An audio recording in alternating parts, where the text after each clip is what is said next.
Hope you enjoyed some elevator music as you waited for the workshop to begin. Hi, everyone. Thanks for joining in on today's workshop. My name's Annika McDonald. I'm a part of the Clean Buildings team at the Department of Commerce. Thank you so much for joining us via Webex. Today, throughout today's workshop, we want to hear your feedback and answer your questions. If you have called into today's meeting, we please ask you to email in your contact information to buildings@commerce.wa.gov so we can have an accurate list of who is participating in today's call. For those of you online, we encourage you to send in questions to the Webex Chat Box. The chat box icon can be found by going to the bottom of your window and clicking on the blue circle with the text bubble in it. You should then be able to send in your questions to everyone using the chat box on your screen. Please do not send in questions to the particular person presenting. Webex makes it difficult to both present and read the chat box. Please send in your message to everyone and we'll make sure to read it. And we also want to remind you that if you've called into this meeting to please, or online, if you please mute yourself on entry. We also, during the question and answer time, we request that everyone use the raise your hand function and wait to be called on before posting a question or making a comment. To raise your hand, click on the participants icon to the left of the chat box icon at the bottom of your Webex window. This will open the participant panel. The raise your hand icon should appear next to the mute unmute button within the panel. Clicking on the icon will raise your hand, and once you've posed a question or made a comment, please lower your hand, and this will help us keep track of who has questions or comments. Over the course of the last webinars, it has come to our attention that the raise your hand function fails to appear depending on how you open your Webex. So if you do not have the raise your hand function, simply unmute yourself and ask your question during the Q&A sessions. For those of you who join on the landline, there is an option to unmute your phone and ask questions. If you would like the option to participate, please ask by logging into the workshop via computer or using the Webex app. I think we have some people who called in who are not on mute. We're hearing a lot of background noise. If you can please mute yourself on entry. And with that, I'll turn it over to SBW. Hi, this is Faith DeBolt with SBW Consulting, and on the call today, there's some background noise. Could everyone make sure they're muted? And also on the call today, we have Poppy Storm with 2050 Institute and Santiago Rodriguez Anderson from SBW. I'm still hearing a lot of background noise.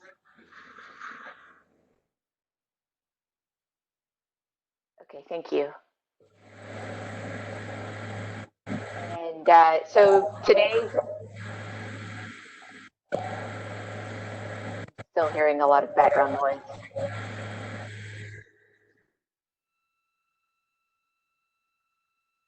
Today we'll be presenting, there must be someone who has a double sound going because I'm getting feedback noise. I'm busy, okay? I'm busy. Annalyn, is it possible to mute all? Yeah. Annika, can you send me I'll mute myself. Sorry about that.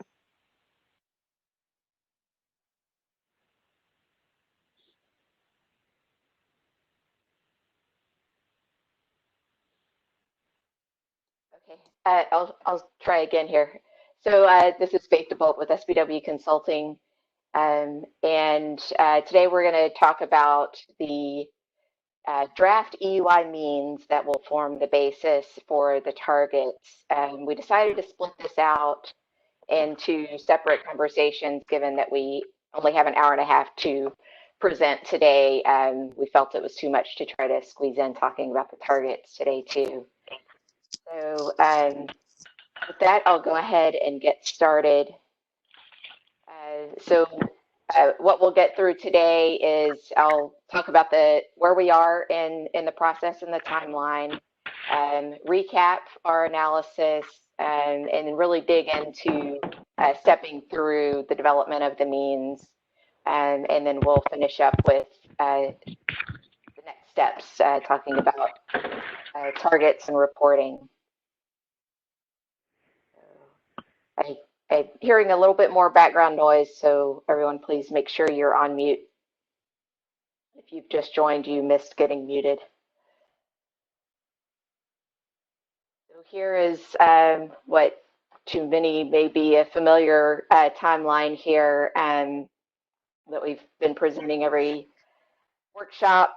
Here we are today, May 21st, talking about the mean EUIs, and the next time we'll be talking to you in about a month on the targets. So I have here comments for today's presentation are due June 4th. So to step back through quickly, this is what Santiago presented on at our workshop back in February, our process for developing the means. So we start with the national CBEX data set and develop means by the ASHRAE 100 building types, and then look at the climate zones relevant to Washington and what the law specified, which was 4C and 5B, and make the adjustment, and then bring in regional data and compare. So I'm going to step through what each of those impacts look like. So I'm actually starting with the end here. This is what we're working toward. So the orange bars are the 2012 CBEX means for each of the building types. The dark green bars are the climate, what we're calling the climate adjusted. So this is adjusted to Washington state means, but still of the national data set. The gray bars are kind of our endpoint of our regional EUI means for each building type.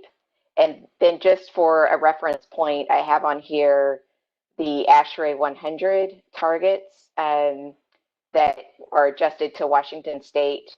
This is just a reference point. We're not using these, but I just wanted to be able to show that comparison.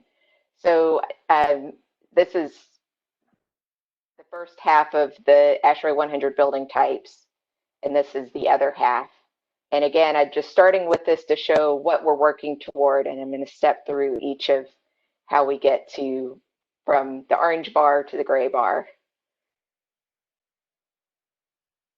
So the first step is taking the 2012 CBEX data and getting the means across the EUIs for each of the ASHRAE 100 building types, and looking at the statistics for that, understanding what's going on there, in particular the population, being mindful of that. So this is what that looks like. Not meant to really study in a lot of detail here, but just sort of showing across the board. That's what those national means look like. They vary from down here in the kind of 25-ish range up to 270 or so. And then we take the ratios for the climate adjustment. So 4C and 5B were what are specified in 1257. And we apply those to the national data set to develop climate adjusted means for each of the building types. So again, here the orange is the national means, and now the green bar here is the 4C adjusted means, and the red bar is the 5B adjusted means. Now, for the purposes of comparison to the regional data sets like CBSA, we didn't have the same concept of being able to split by these climate zones available in the CBSA data. There's information in there about different climates, but it wasn't done in the same way to make it to really facilitate that comparison. So what we did was we averaged across the 4C and 5B to come up with one average so this is what we will be calling the climate adjusted or Washington average CBEX. So this is still the national data set, all of the buildings in the national data set, but it's been adjusted to the Washington climate. I saw a message from Chuck suggesting that I describe the data sets a little more, and maybe we have more people on the call than have been attending the workshops prior to this one, and so maybe I shouldn't be assuming that everyone knows what I'm talking about. So the CBSA is the commercial building stock assessment that NEA, the Northwest Energy Efficiency Alliance, does about every 5 years. Getting feedback, so everyone please make sure you're on mute. Thanks. And I think that's all that I've touched on so far. As far as the data sources, as I introduce other data sources, I'll try to remember to describe them. So here we are. This is comparing now the national means to the Washington climate adjusted means. So still based on the CBEX data, but this is what it looks like when it's been adjusted to Washington state. So the next step here was to take further kind of regionalize the data by comparing regional data to the CBEX climate adjusted means. And so what we did was we took the regional data sets, in particular the CBSA, the Commercial Building Stock Assessment, and the Seattle benchmarking data, and some others that we looked at and had comparisons to, but I'm not going to go into a lot of detail in this presentation just because of time constraints on how we factored those others in. And then we did this comparison where we looked at the regional mean and its standard error and compared it to the CBEX data mean and its standard error for each of the building types. And that drove the decision about whether or not we needed to make a regional adjustment to the climate adjusted CBEX means. And I'm going to step through these and go into more detail that hopefully everyone will be able to follow the process here, because I think this is important. So the CBSA splits out its building type taxonomy into it's 13 building types. We're showing 12 here because they have a very large other that didn't contain buildings that really mapped over to CBEX or building types that mapped into ASHRAE building types that we're concerned with. So that's assembly, college, education K-12, grocery, hospital, institution, lodging, office, other health, restaurant, retail, and warehouse. And so what we see in the bars here, so again, the dark green is the climate adjusted CBEX data. The blue now is the CBSA EUI means, and the yellow is the, here it says OSE, that's the Seattle benchmarking data. And on the spot right now, I'm not remembering what OSE stands for, Office of sustainability and environment. Sorry, Sandra. And the numbers in the bars are the counts of buildings. And I felt that that was important to point out here because you can see that, for example, for assembly, there are 61 buildings that fall into the assembly category for CBSA, while there are 604 buildings in the CBEX data set that fall into this assembly category. And I should say what we had to do in order to use the CBSA building types for our comparisons, we had to map the CBSA data into these building types to make sure we could do these comparisons. So generally, you can see that the CBEX data has many more buildings, which we would expect, than the CBSA. And that's why we wanted it to be the foundation of the means that we're using to develop the targets. It's just a larger, more robust data set. There are some instances where the CBSA count of buildings is higher. And so, for example, here, grocery, I cannot remember, I think there was one other one, but I'm not seeing it jump out at me right now. So the what we're doing from this point is comparing the mean in the green bar to the mean in the blue bar, and then looking at the standard error of the green bar and the standard error of the blue bar. And if we see overlap between those two, like looking at college and education, we say those are good, that the CBEX, the climate adjusted CBEX data is representative of the region, and we feel confident with using the climate adjusted CBEX data. Now, in instances where we see a big difference, we flag that as we need to make an adjustment.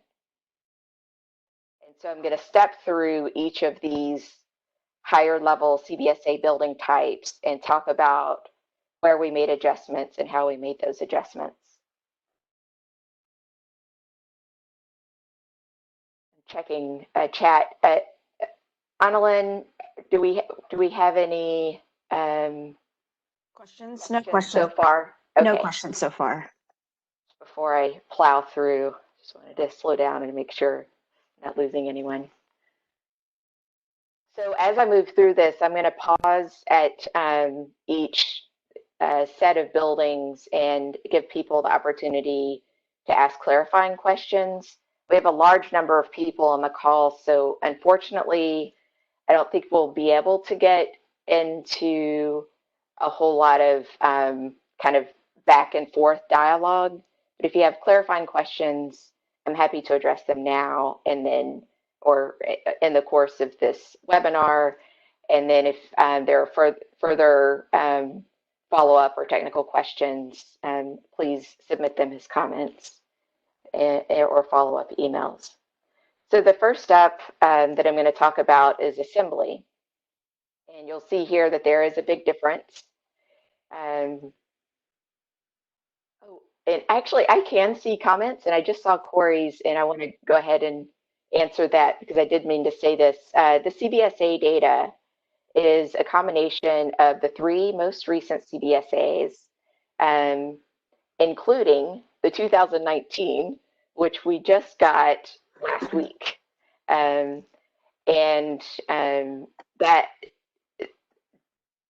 That may actually end up, so we kind of last minute pulled those buildings in. And then as we've been kind of processing that data a little more, it could result in kind of shifting where we landed on the means and a few of the building types. But we'll get to that as it comes up. I have Thanks for asking that question, Corey.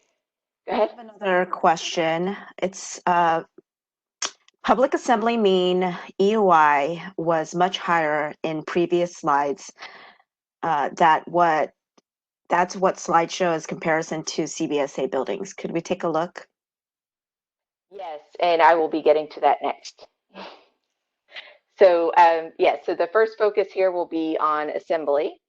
And as we can see here, the at this high level building type summary, we can see that the EUI for assembly overall for CBEX is statistically significantly different than the CBSA.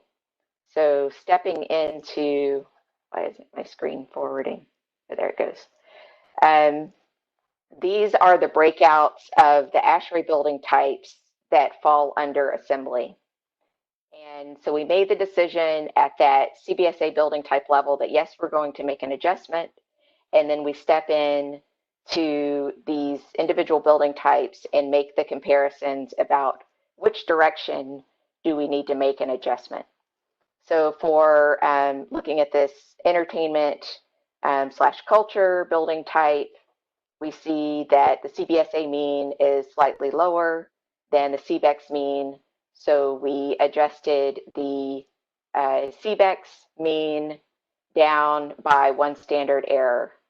And then so on and so forth. I'm not going to have time to go to talk about each one of these in the call, but trying to see if there, here is another example where we adjusted the CBEX mean down. Here, social meeting is, we adjusted the CBEX mean up because the CBSA was higher, had a higher mean, and similarly with religious and worship. So now I'm going to flash back up all of the CBSA building types again. And next we're going to focus on the college and education building types. And you'll see here, there were no, the means of CBEX and CBSA were within standard error. And so there are no adjustments. There's no gray bars here. We didn't adjust. We just went with the green, the dark green as the means. I just realized I didn't pause after the assembly. Were there any questions? Did I address the question on public assembly? I'm not sure. Well, there's another, there's a couple of questions that come in. Do you want to address them? Amy asked, will SBW be preparing a report or summary of their methodology beyond the slideshow? Yes, we will be developing a report of the methodology. It's already in development. Next question, is the Washington data mainly Seattle-based or average statewide? Climate between Seattle and Yakima is pretty different. It's, we don't have Washington-specific data. We have CBSA, and CBSA is the Northwest region, so that's Washington, Oregon, Idaho, and Montana. For what we use in developing these means that you see in the blue bars, it's just the Washington and Oregon data, I believe. Is that right, Santiago? That's correct. It's both the totality of Washington and Oregon. And we kept Oregon because it keeps the building counts high, and the climates are similar enough.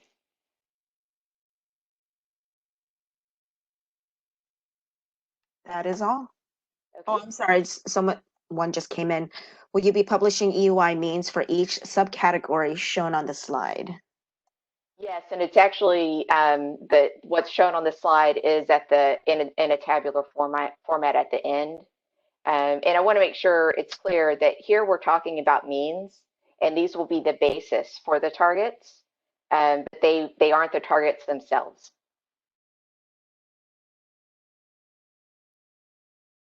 Okay. So as I was saying, with education, college and education, we didn't make adjustments, which means that we're sticking with the means as represented in the dark green bars, and here's what they look like for each of the ASHRAE building types. I lumped college into the education K-12 chart here. So next we're focusing on hospital and healthcare. And you can see there was a big difference between the CBEX mean and the CBSA mean for hospital. So we made adjustments there. And for other health, I think it was really close, but we did make adjustments. So hospital, we did make an adjustment downward to reflect that the CBSA mean was lower.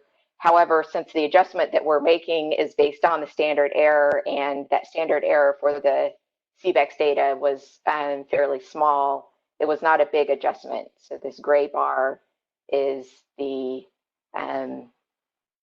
is what the CBEX regionally adjusted mean that where we've currently settled for hospital.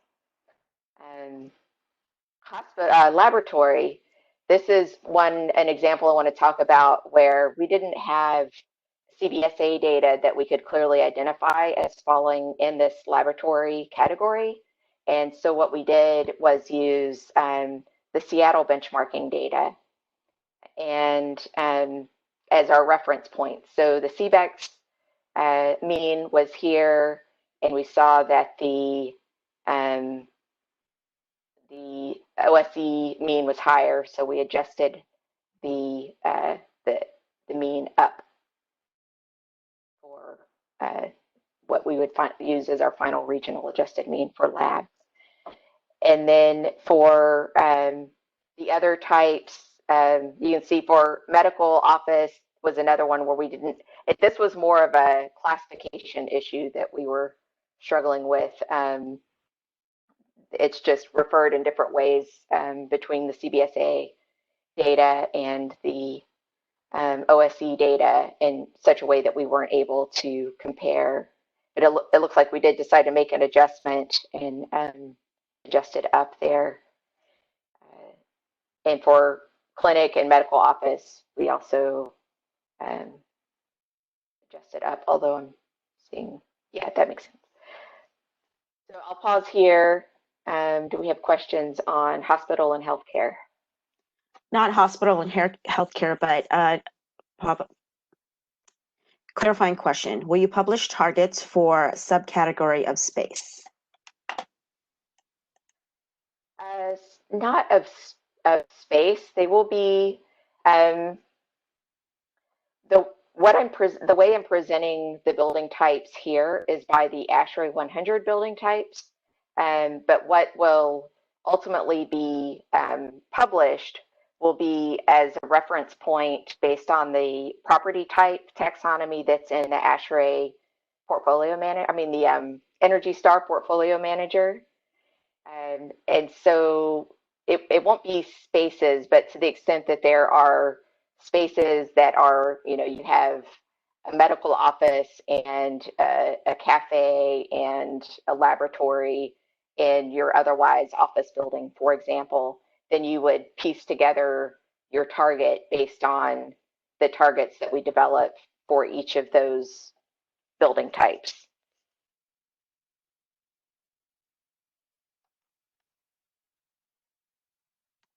Another question, do the ASHRAE values assume a level of important beyond baseline? These values are much lower than CBE CS. I just have the ASHRAE 100 here as a reference point. It has really no bearing on our decisions. And I don't remember if I said this at the beginning, the ASHRAE 100 targets are based on the 2003 CBEX, and they are the median of the 25th percentile. And so that's why they are so much lower in most cases. They're not a mean by any definition. So hopefully that addresses that question. Any other questions? That's let's see. Section 7 of the standard describes how, oh, it's Chuck's clarification. I'm sorry. Chuck clarified Section 7 of the standard describes how multi-use buildings uses the targets. That's about it. Mark Frankel's asking HB 1257 specifically reference ASHRAE 100 as target basis. Can you decide they don't apply? I think that. I think the clarification there is that it references the standard itself. It doesn't say that we have to use the targets as the basis. The law says the targets can be no higher than the means in Washington State, which, given that we don't have a catalog of buildings and their energy use in Washington State, we're having to use other data sets to build a representation of that.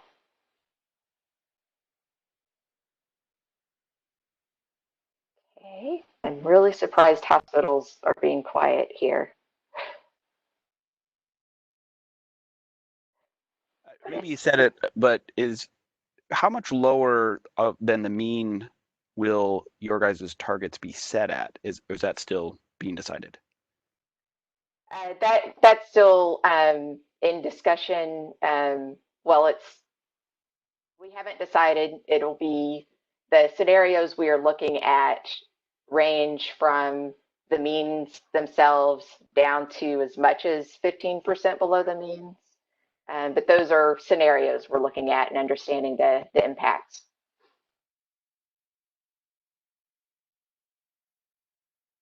What's the date for releasing those? The next June 18th, is that what we settled on? We'll talk about the schedule at the end.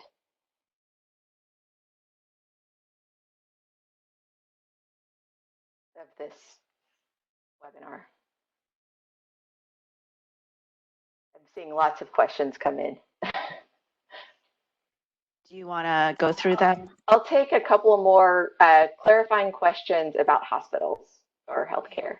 What is the difference between clinic and outpatient health and medical office? Clinic, outpatient health, and medical office, non-diagnostic. I don't know that I can answer that question. It's categorizations that are defined in ASHRAE and in CBEX. Okay. How they were categorized. Next one, how did you decide on the clinic outpatient health adjustment with the OSE mean being so much higher than the adjusted target? Since we had a large population of CBSA buildings, that was what we used to make the decision about how we adjusted the climate adjusted CBEX. So it was based on, the process is if we're making an adjustment, we adjust the CBEX, the green bar, by the standard error. So the gray bar is the green bar plus one standard error on that green bar. We moved it up because the CBSA mean was higher. If the CBSA mean is lower, then we bump it down by one standard error, like you could see with hospital. Which bar is the Washington average? The gray bar is the Washington EUI mean. One last one. We have multiple buildings on a hospital campus, not separately metered. Will the EUI be for the whole campus? The challenging campus question. I think it will depend if there are multiple uses amongst those buildings. You'll be building up your target based on the different building types that are in use there. So if there's medical office, like a mix of these, or maybe there's restaurant, cafeteria. Can you hear me?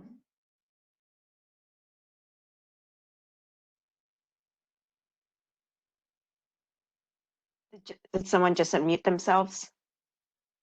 So I think I'm going to go ahead and move on. If you have additional questions, please send them in comments. Yeah, I just wanted to comment on the hospital space type in CBEX data, if you could hear me.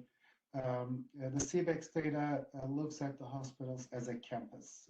This is Kudret from Cadmus Group. I support EPA program. I just wanted to contribute to that. Yes. Thanks.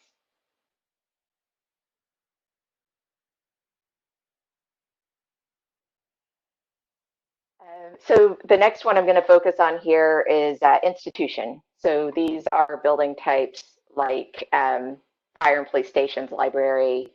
I don't know why laboratory keeps showing up. I've had to adjust some of these charts. Laboratory shouldn't be on this chart. So here we can see that the CBEX mean is higher, statistically significantly higher than the CBSA mean. That means that we're making adjustments, and then we made those adjustments based on what we saw in each of these building types. So you can see the gray bars reflect where we ended with that.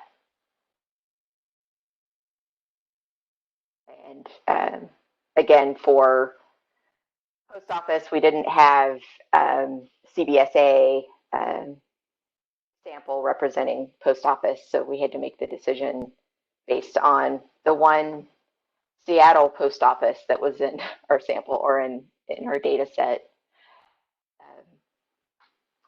So we slightly adjusted that mean down. Any questions on institution? We have a few questions going back to the hospital. Have you looked into other factors to normalize the data set besides square footage, such as operation, number of people, exam rooms, and number of fume hoods for labs?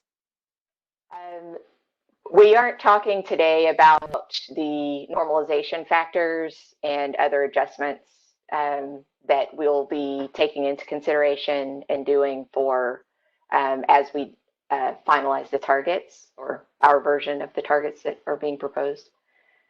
So this process here is just getting to the EY means that will be the basis, the starting point for the targets, and then there will be normalization factors applied that are based on. So, for example, I heard occupancy, operation hours. I think with hospitals, we also have number of beds in use. I forget the term for it.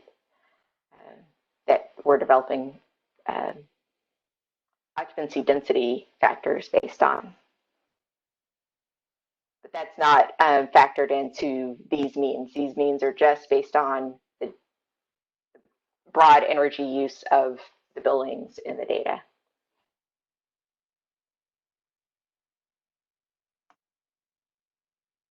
Do you want to go on, or would you like to continue? Were there any questions about institution? Not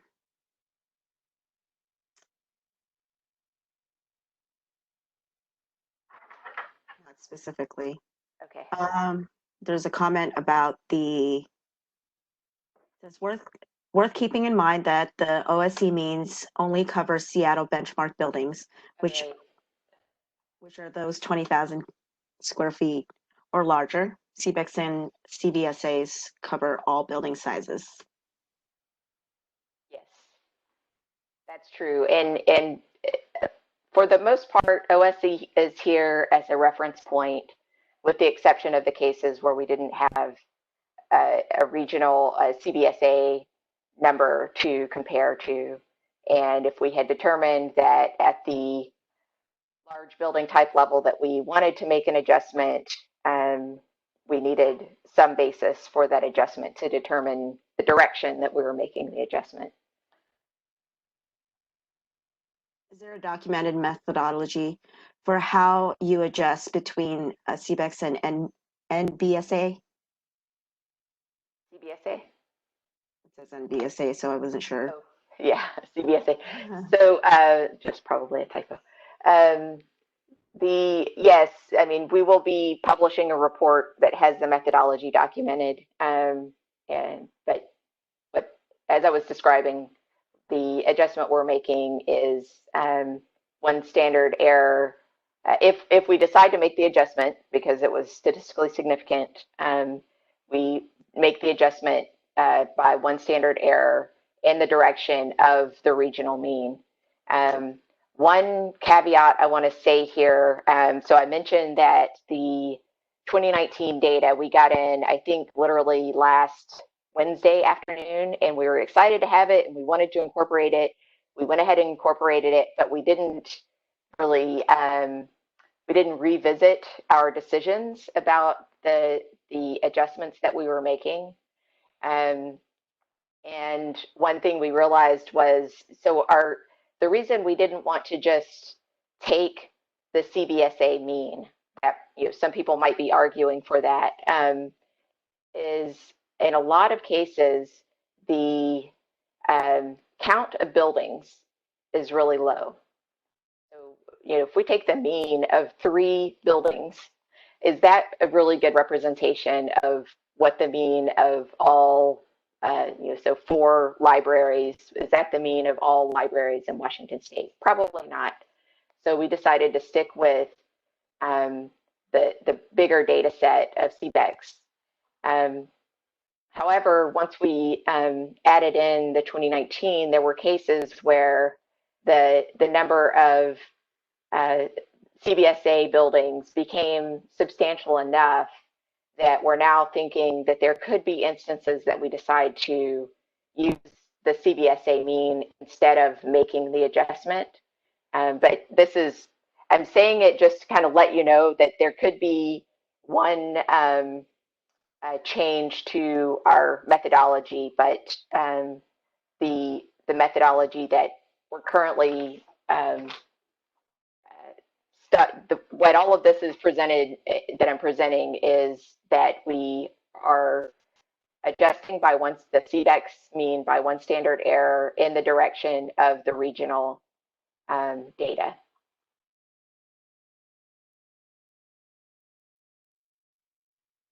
Okay. You could just move on. I'm just going to save all these questions. Okay.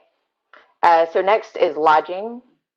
And so the lodging includes things like dormitories, hotels, motels, nursing homes, and other lodging.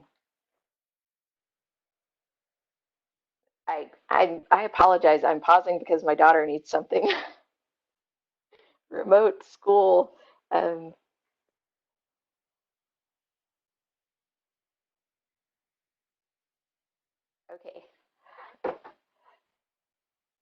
Okay, so here we didn't need to make any adjustments because we can see that the CBEX mean and the regional mean were within a standard error of each other. So next up is office. And here they were statistically significantly different from each other. So we are making adjustments, and we'll see some weird stuff with the Seattle benchmarking data just because it was hard to, the mapping into the different building types wasn't lining up. So it all just kind of got lumped into either bank or other office. But fortunately, we had CBSA data for most of these building types, so we didn't have to rely on the OSC data too much. So admin was one that we made an adjustment. We adjusted down because the CBSA mean was lower. And bank, we adjusted up because the CBSA mean was higher. Government office adjusted up. Mixed use office, I think we decided to adjust down just based on the higher level building type was the mean was lower. So we adjusted down here. And then other office, we adjusted down. Any questions on office?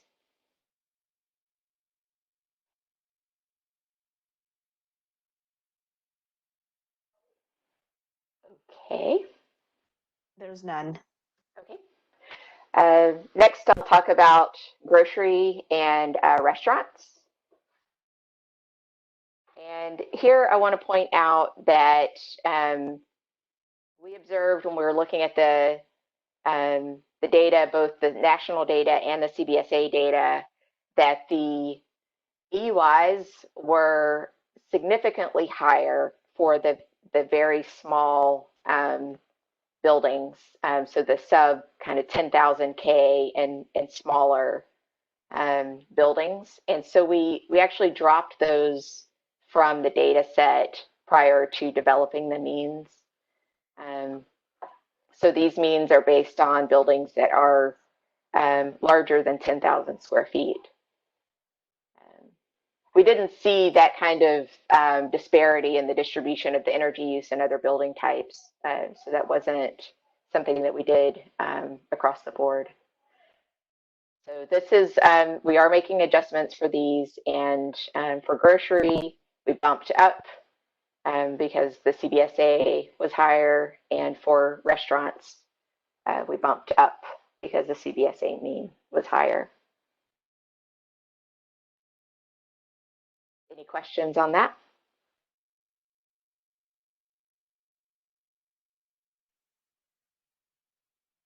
Just giving a moment for others to type. Okay. Here we go. Do larger supercenter types of buildings skew the grocery data lower?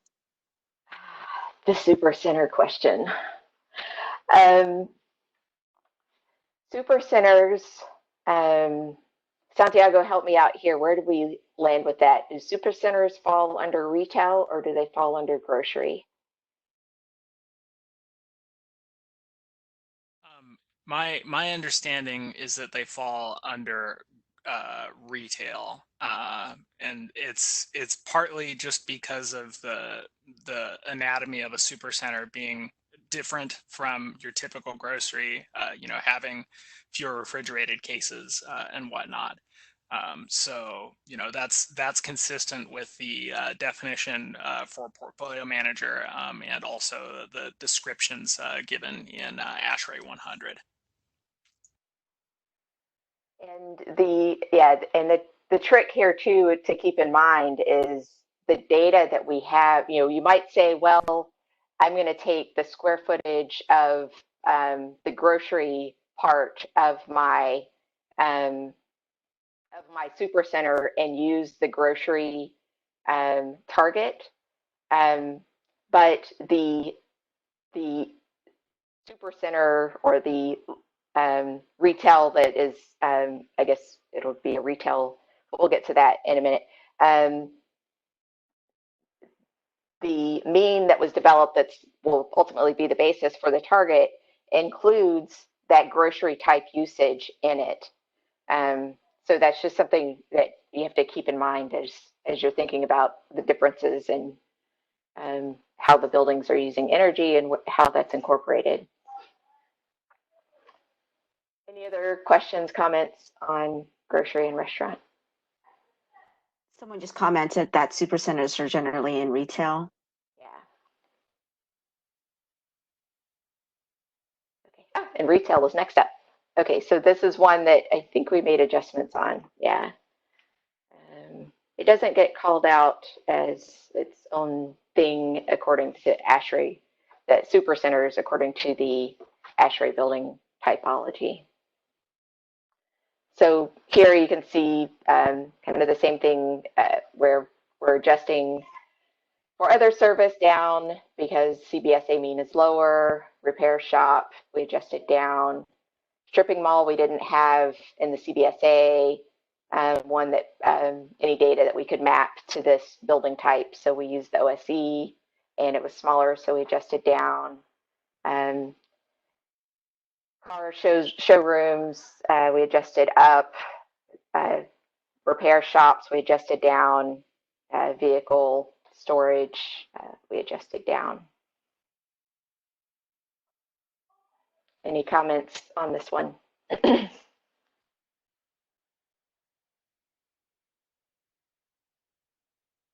Giving people a moment. Oh, there you go. Why adjust the vehicle showroom? Why adjust the vehicle showroom up? This one, because the CBSE mean was higher.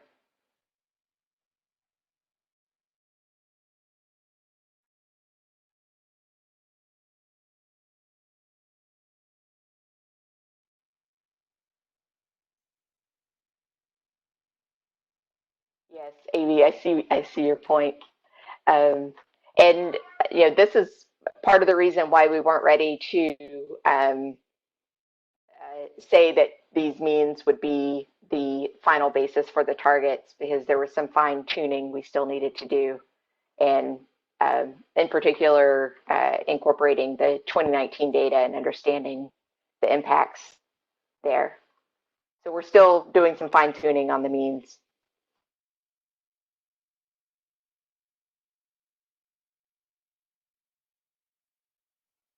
For those on the phone, Amy just pointed out, but the mean seems higher than the CBSA mean. So that's what Faith was kind of referencing. Yeah, thanks.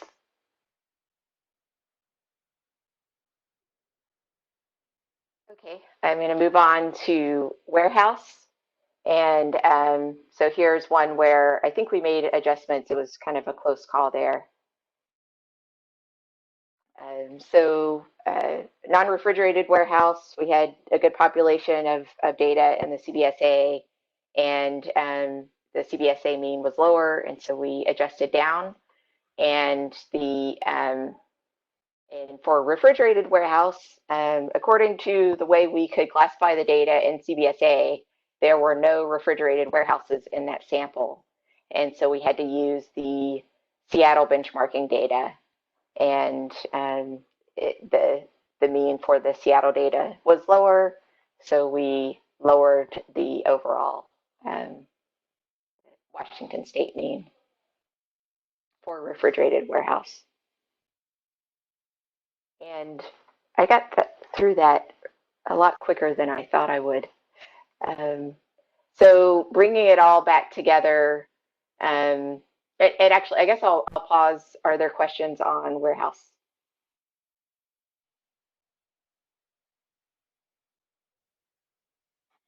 Is there a point where there isn't enough data in the Seattle data set to justify an adjustment? I think we cut it off at 5. We needed 5 or more buildings to make an adjustment based on. And like I said, we only use the OSE as a reference point if we don't have CBSA data, which was only 3 or 4 instances, I think. And yeah, that was only if there were 5 or more buildings, and if there wasn't OSE data or at least 5 buildings, then we made the adjustment based on the higher level mean.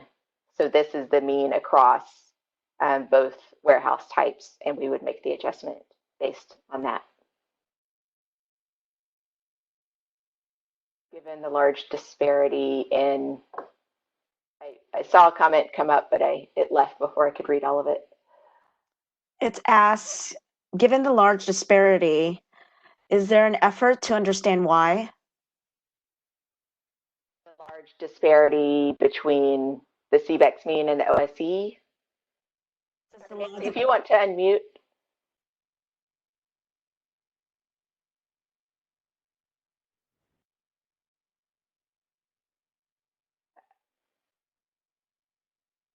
I just make sure I'm understanding her question. I had a similar question, so maybe I can. Sorry, this is Amy from the Northwest Energy Coalition. Just given the refrigerated warehouse as a specific example, since there is a pretty large difference between the two, did you dig in deeper on like what are those warehouses, and is there something special that's skewing? Yeah, definitely. This is one we've spent a lot of time thinking about, and especially because we were really digging into the CBSA data, trying to find some representation of refrigerated warehouse there, and unfortunately didn't find it. But as you can see, even in the rest of this is basically all of what's called warehouse in CBSA. It's significantly lower. So yes, we definitely did dig in and try to understand the difference and what's going on nationally versus regionally, and the difference. And couldn't really come up with a strong explanation of what the difference was driving that difference. I will say that there are some warehouse types that are exempt. Chuck could probably better describe the distinction of what's exempt versus what's not, what would have to comply. This is Mark from Ecotope. One thing in refrigerated warehouse can be frozen warehouse or refrigerated warehouse like storage for retail. And I think we have a lot of frozen warehouse around here. That might be what's driving this because we have a lot of fish processing. So it's possible that's part of the issue.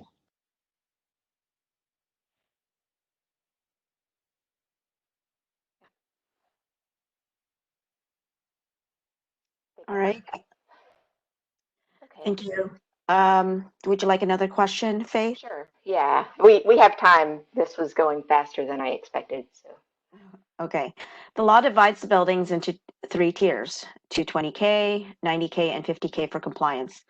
I may have missed it, but are there means of EUI being presented for all building sizes? One thing we're looking at is whether there should be any sort of normalization factors or other adjustments based on the different building sizes. So we did see that there could be, as I touched on earlier with retail and, or not, grocery and restaurant, that there, for the really small size buildings, that there was a big disparity in how they use energy versus the larger buildings. And so we dropped those, but we also looked at the distribution of energy use and EUIs by square footage in general. But that didn't really affect how we were developing these targets at the ASHRAE building type levels, or these means at the ASHRAE building type levels. But it is something that is being considered as we're looking at normalization factors. And that is those bins are the way that we're looking at splitting out the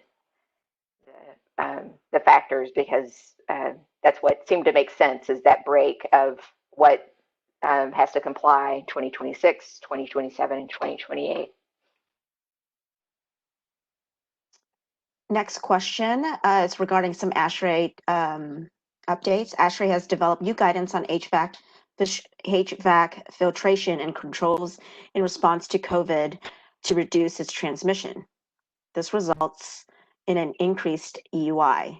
Do you know if ASHRAE is incorporating this guidance into their ASHRAE 100 standards? Building owners and managers will most likely be using this guidance as they prepare for employees to return back to work.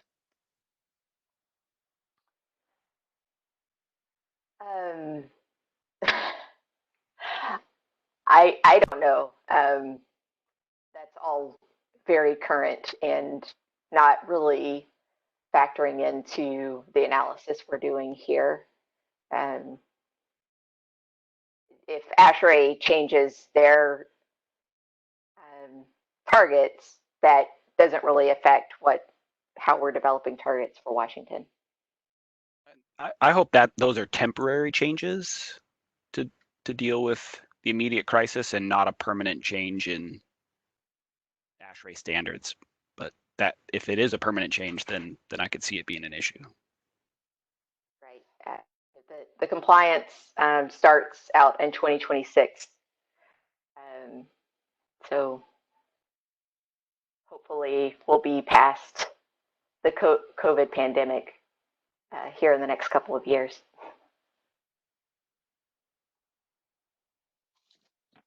Next question is from Sandra. Curious if you've already looked at multifamily means.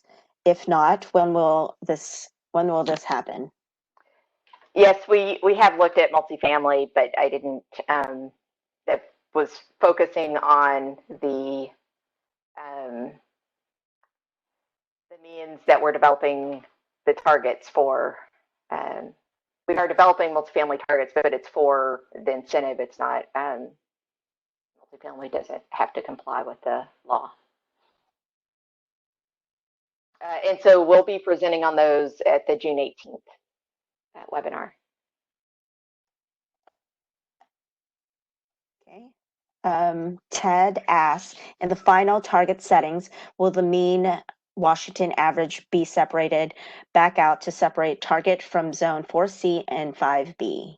Yes.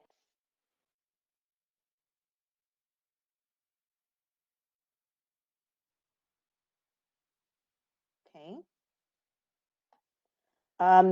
There's a question that kind of goes back to the healthcare facilities. Is there a category for long-term healthcare?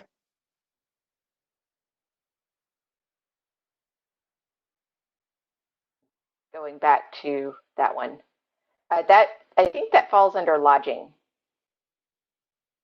nursing home, assisted living. We didn't make an adjustment for that, so it's the CBEX climate adjusted mean. This value here. I'm going to go ahead and get through. So the next two slides are the two charts that we started with, bringing it all back together.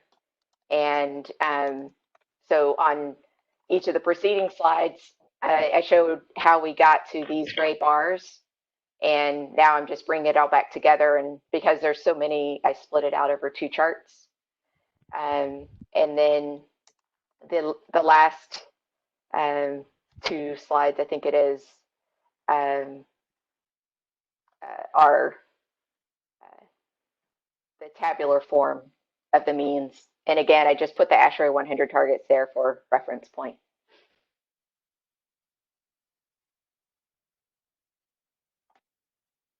We can resume with questions. Okay. Is there an update on newer construction adjustments and commerce policy adjustment to reflect GHG emission goals? The newer construction will be talked about at the June 18th webinar. And now I've already forgotten the second question.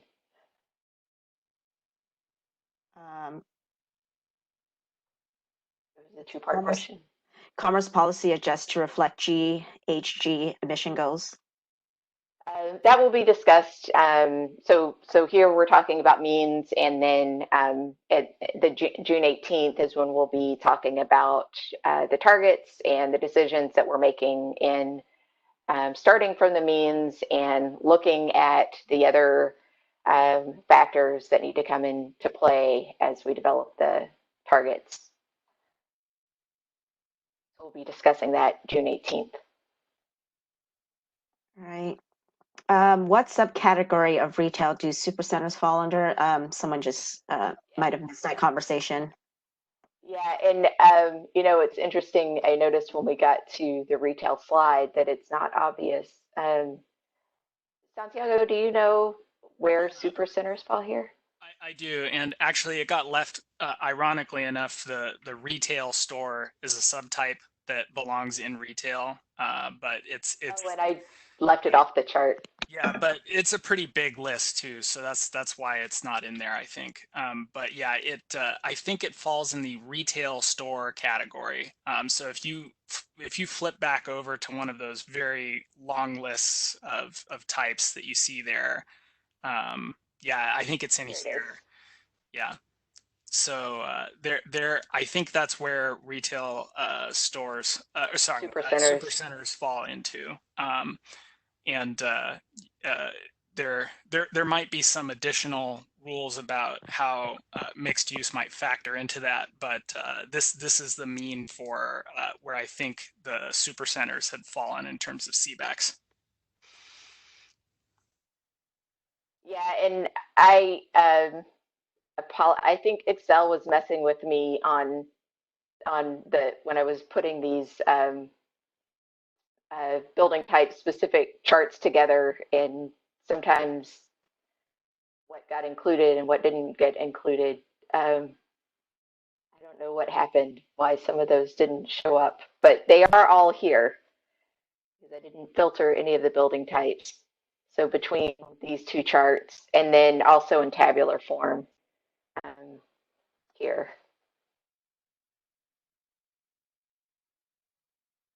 So to make sure we answered the question, supercenters fall in this, where was it? Retail store category. And someone else asked laboratory. I think I saw laboratory is here. This is the mean EUI.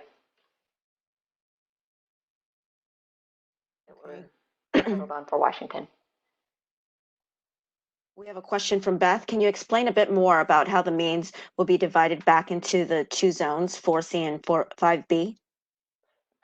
Basically just splitting it back out, kind of reverse of how we got to the average. We just split it back out to 4C and 5B. So these dark green bars are the average across for 4C and 5B. And then the gray is the regionally adjusted, and then we'll kind of do the inverse of the factors that we use to split from the orange bars to the dark green bars. We'll apply the inverse of that to get to the gray bars back out to 4C and 5B. Okay. Nicole asked, will you provide the mapping schema used? Yes, will be in the report.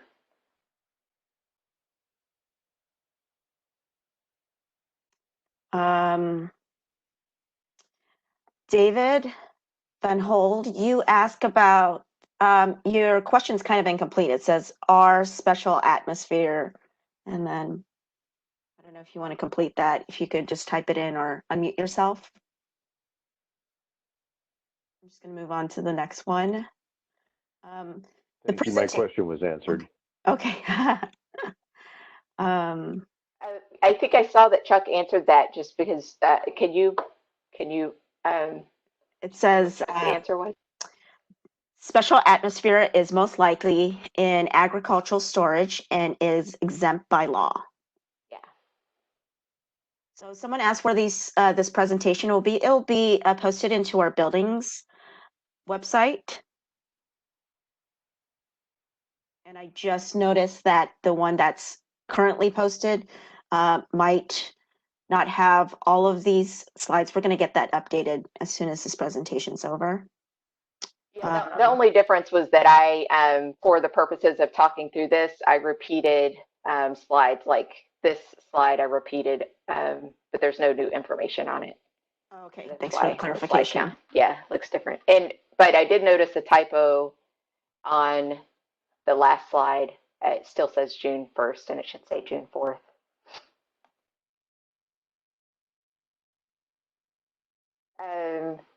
I think I saw a question from Amy. Were there other questions? Just a question asking what specific feedback are you asking for on June 1st and not the 4th? Oh, yeah, it should be June 4th, not June 1st. June 4th. Yes. So I think, what I'm looking for is the reactions to how we made these adjustments, and, if people have additional questions about our analysis, or comments about our analysis and our decision making. I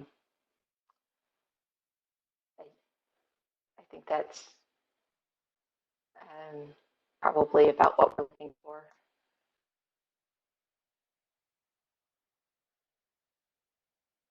Can I ask a question that's unrelated to this, but more about coming up with your building EUI? Can you announce yourself, who you are? This is Steve Mathis from Fred Hutch. Okay, thanks, Steve. Yeah, sure, go ahead. So, and maybe it's been talked about before, it's in the guidance and I just missed it. But if I've got a building that's half lab and like, let's say a floor, half lab, half office, in between those areas is elevator lobbies and bathrooms and other common spaces. If I'm splitting that floor up because it's a multi-use building, where do those spaces get allocated in the square footage?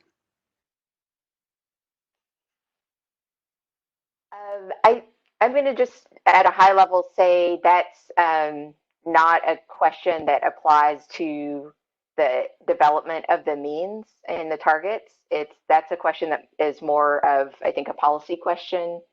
Yeah, it's definitely not a part of this presentation. I was just wondering if that answer is available. Chuck, you want to talk about that? Yeah, muted, hello. Oh, there yeah, it took me a minute to find myself on the list. You know, the standard request that you map floor area as closely to those spaces that, you know, for example, serve the lab. If, you know, all your auxiliary spaces are supposed to be, you know, mapped to the primary space type.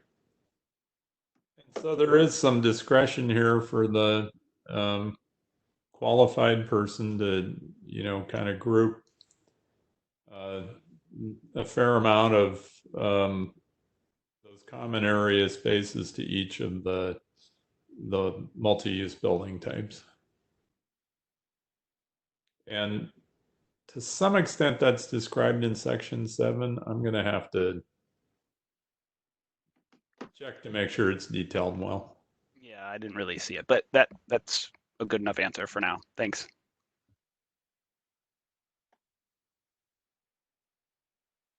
I think we have time for, yeah, probably another, probably 10 minutes of questions. Amy's wondering if the means are still being finalized. Yes. Okay. They are.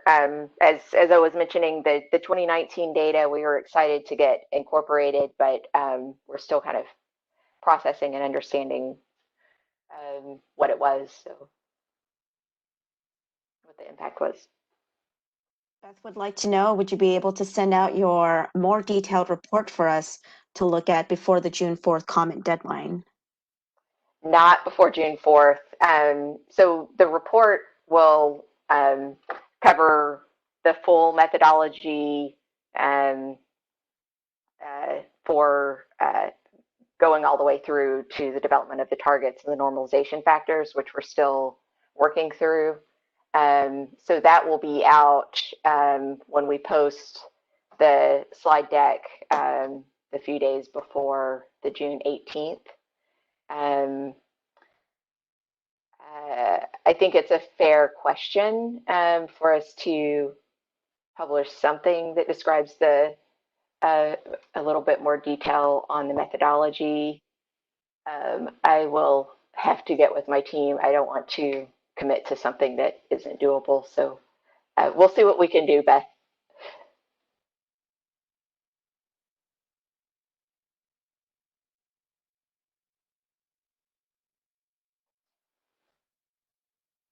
Just giving some, giving them time to kind of think about their question and type it in. Okay.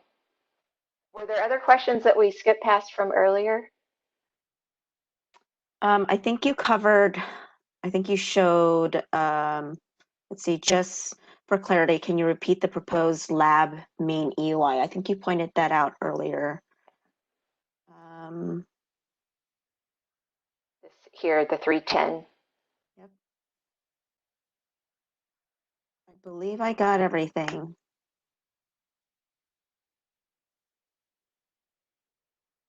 Oh, here's one.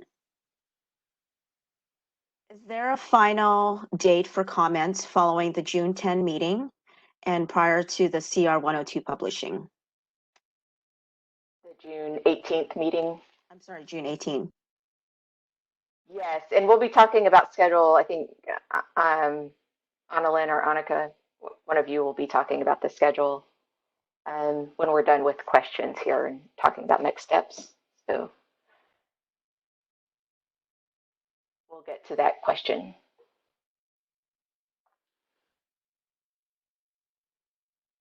Amy just wanted to mention that any further written description would be very helpful. So I'm sure a lot of people agree with her.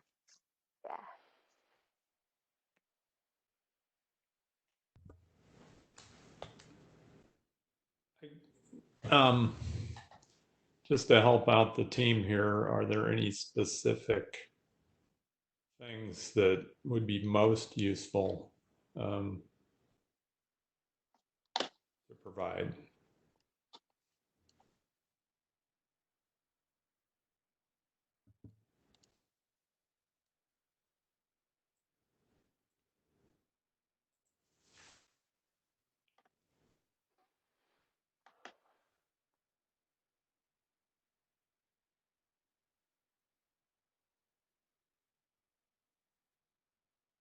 I don't know if Beth or Amy or others who were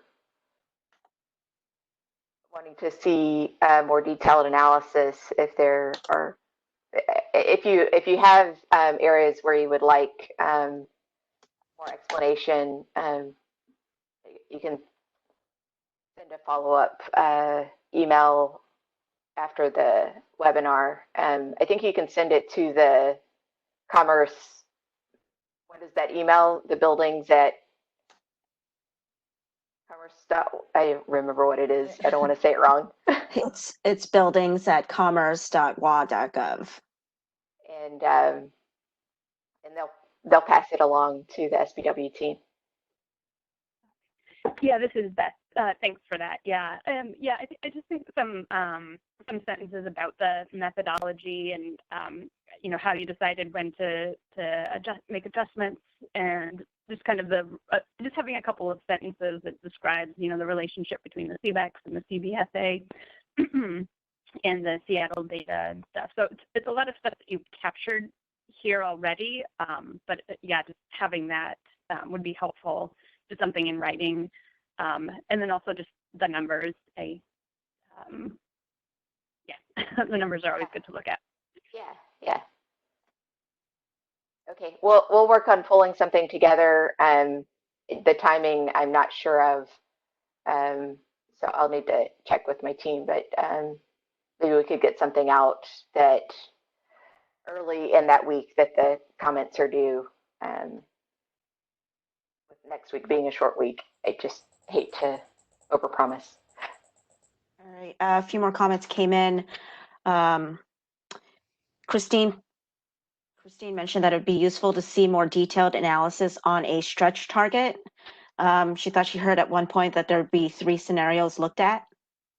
Yeah, so that's targets, which we'll be presenting on in June, the June 18th webinar, and we are looking at 3 scenarios. And we'll be talking about that analysis then. David just wanted to mention that ASHRAE released their COVID guidance in the last week, and it's not really a permanent part of ASHRAE standard.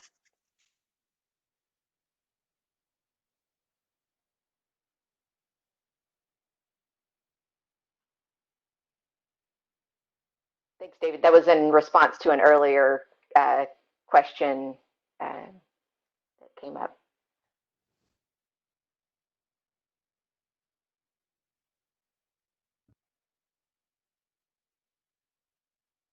Okay, if there are any other questions right now, I'll go ahead and talk about next steps. So we've talked about that we're having another webinar to talk about the draft targets in June.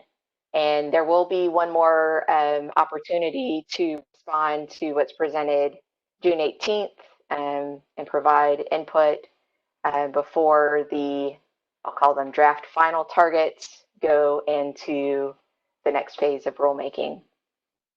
And we will be issuing a draft report at the time that we issue the slides for the June 18th webinar, that will cover these aspects, and then we'll finalize once we get the public input after the June 18th meeting. And so, I don't know why this is. Here's just revisiting the timeline again, and reminding everyone that comments are due for this workshop June 4th. And I think now I'm supposed to hand back over to Commerce, and they will talk about schedule going forward. All right, good morning, everyone. This is Anna Lindberg, and I just wanted to mention that the next workshop will be next week, Wednesday, May 27. It'll be a virtual workshop. If you want more information, you could go to the Clean Buildings website. It will be on Section 4, Administrative Procedure. And as Faith mentioned, we have June 4th as the comment deadline for items that were discussed today's workshop. And another workshop June 10th. I'm not going to mention all of them because it's all listed on the Clean Buildings website. I highly suggest you also subscribe to our bulletin. The workshops, there's a lot of adjustments to the workshop schedule. So if you are subscribed to the bulletin or you check the Clean Buildings website regularly, you'll get the updates. If you see any discrepancies or changes, or if you have any questions about the information, feel free to email buildings@commerce.wa.gov. Anyone from the team would like to make an announcement? If not, that's all I have. So again, next week, Thursday, is the next workshop, May 21st, 10 a.m. to 11:30 a.m. Emily? Chuck? If not, that's all I have. I don't have any additional comments now. Thanks everybody for attending. Yes, thank you so much for attending the workshop. Thank you. And that's all I have. If you have any further questions, feel free to email the buildings team. Thank you. Thank you.